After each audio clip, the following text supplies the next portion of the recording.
Dentro de las cosas que uno ha podido revisar a lo largo de mucho tiempo, sobre todo ahora último que volvió a saltar su nombre, he podido escribir 4 cosas que mencionó justamente Jorge Fossati en algunas entrevistas que dio.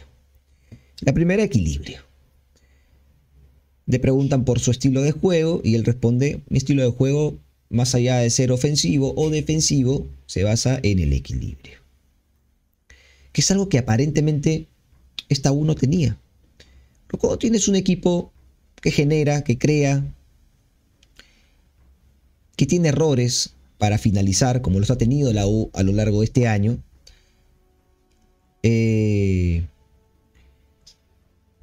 uno puede decir: pero la U es un equipo protagonista. Pero ¿de qué te sirve ser un equipo protagonista si tienes una defensa descompensada? Si no sabes defender siendo protagonista del juego. Entonces, ahí es donde Marcelo Bielsa, por ejemplo, decía: de nada sirve tener un equipo que ataque todo el partido si no sabe defender cuando ataca. Si no tiene a los jugadores idóneos para desarrollar esa idea, esa propuesta.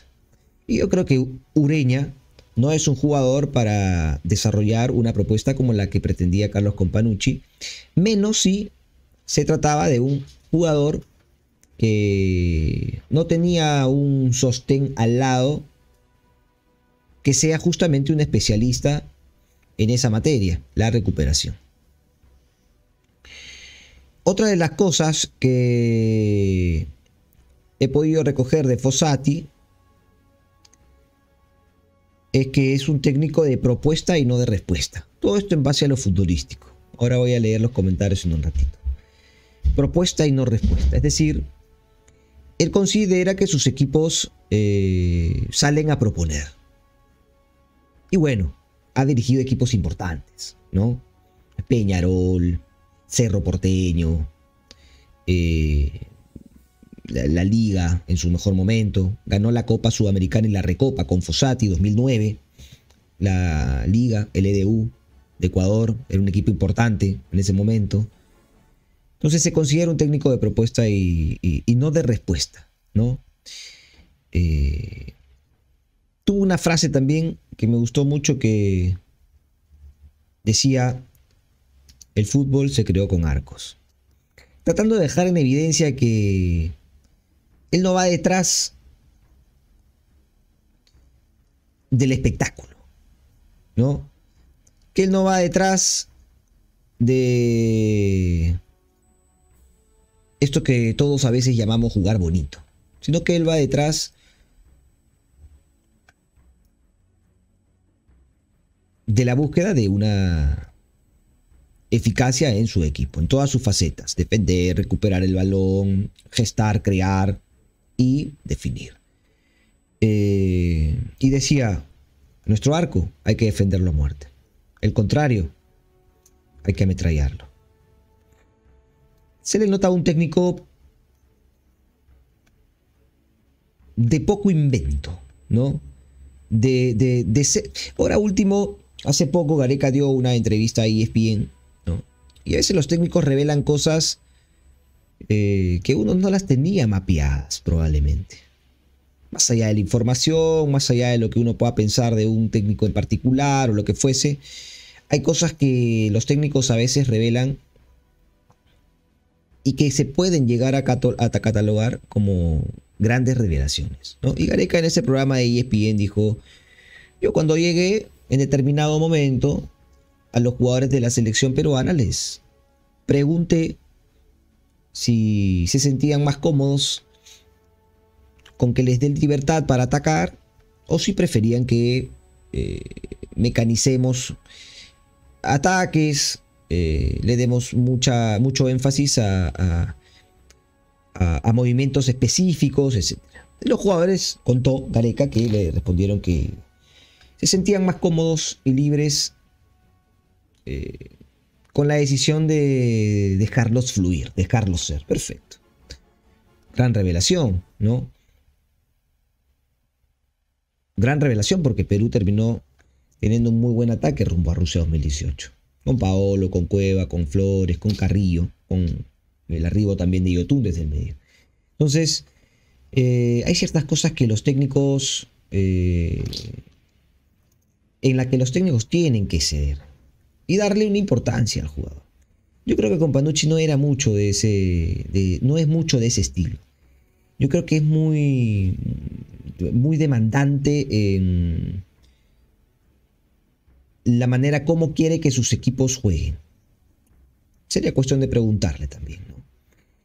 ¿Cuánta libertad tiene el futbolista para salirse del molde? O en todo caso, ¿cuánta libertad le da al futbolista para determinadas cosas que pasan dentro del campo de juego? Y Fossati se define como el padre de ninguna fórmula mágica. Aparentemente desde la palabra hablada, sus declaraciones, parece un técnico ideal para este momento de la U. Teniendo en cuenta que no es la primera vez que la U va en búsqueda de Fossati. Que dicho sea de paso, ahora me contaba Janet que le dieron la tarea en el canal de tratar de poder conversar con Jorge Fossati respecto a esta posibilidad y lo logró. Todo obviamente de manera interna. Porque no quiere salir a declarar cuando todavía no hay ningún vínculo contractual con Universitario. Pero le respondió y le dijo que por ahora no podía declarar, pero que sí estaba en conversaciones con la gente de la U y que era muy probable que asuma el equipo. Ya antes, ¿qué fue eso, no? Antes, la dirigencia de la U se había contactado con Fossati en el momento en el que se dio el caso lamentable, obviamente, de Gregorio Pérez. Gregorio Pérez tuvo 2 momentos en la U, ¿no? En realidad 3, ¿no? El primero, que es de aquel equipo con Urruti, con Federico Alonso, con el de 9, que nunca me acuerdo, Jonathan Dos Santos, que parecía un equipo que iba a dar pelea. Entró otra administración, lo sacaron, llegó Comiso, vino una segunda oportunidad para él, se dio la pandemia, y la tercera tuvo pues un problema de salud que le recomendaron, o que le impedía en todo caso seguir dirigiendo. Su familia optó porque regrese a Uruguay y se quedó sin la chance de dirigir a Universitario. En ese momento, último, la dirigencia de la U se contactó con Jorge Fossati. Pero Jorge Fossati en ese momento había decidido dirigir, estamos hablando del 2022, había decidido dirigir a Danubio. Danubio, que se había ido a la segunda división del fútbol uruguayo. Danubio se había ido a la segunda división del fútbol uruguayo. Fossati tiene su primera experiencia dirigiendo en segunda división y esta es su última experiencia dirigiendo. Y termina devolviendo a Danubio a la primera división del fútbol uruguayo y a su vez clasificándolo a la Copa Sudamericana.